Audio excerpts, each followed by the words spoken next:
नमस्कार सांग मैंने आज आपण मानक गोटे नुआ जिनस मु देखैबी मु जानि आपण माने जानिछथि कि नहीं बट मते तो जिनसडा नुआ लागिला आ छुआ बेलु ही मु जिनसडा देखि आछि आपण मानक सेटा सहित मु आज सेटा शेयर करबी तो आसंत देखंतु।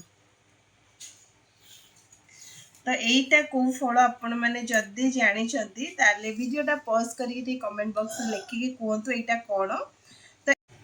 तो यहीटा हूँ पुष्करा जोटा कि पद्म फूल यही पुष्करा मंजी ही हुए। तो यहाँ जो मंजीटा को आम खाती आपण मैंने जानी कि आम समस्ते मखाना खाए तो से मखानाटा यही मंजी ही तैयारी। तो यही फलटा को एमती प्रथम फटिया जाए ठीक अच्छे। तो एमती फटेब फटे सारा या भितर एमती छोट छोट सब दाना बाहर ये जमीक बईटी आप देखिए काढ़ी रखी एमती ग्रीन ग्रीन कलर दाना बाहर।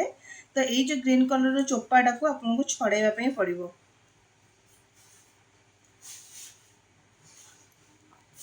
ये देखिपे ये ग्रीन कलर चोपाटा छड़ाई सारापर आपण मान गोटे व्हाइट कलर मंजीटे देखा। तो यही मंजीटा को ही खाती या यही मंजी भितर आउ गोटे ग्रीन कलर मंजी अच्छी आपण खाइला बेले सेटा को काढ़ीदेवे ना सेटा थिबा जोगु सेटा पिता लागिबो।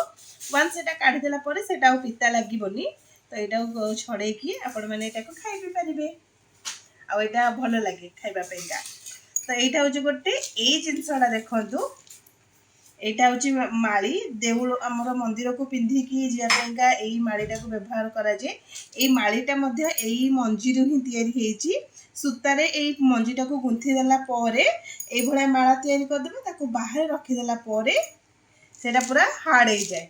तो देखिपे तो यहाँ मंजी टाइम रे केते सॉफ्ट लगुचे किंतु यहाँ माली ही गला परे केते हार्ड हो जाए। तो आपण मैंने जब यही मंजी विषय जानी आपण काले यही मंजीटा को कौन कहती आपण मैंने कमेंट बॉक्स माध्यम जनइबे। Thank you.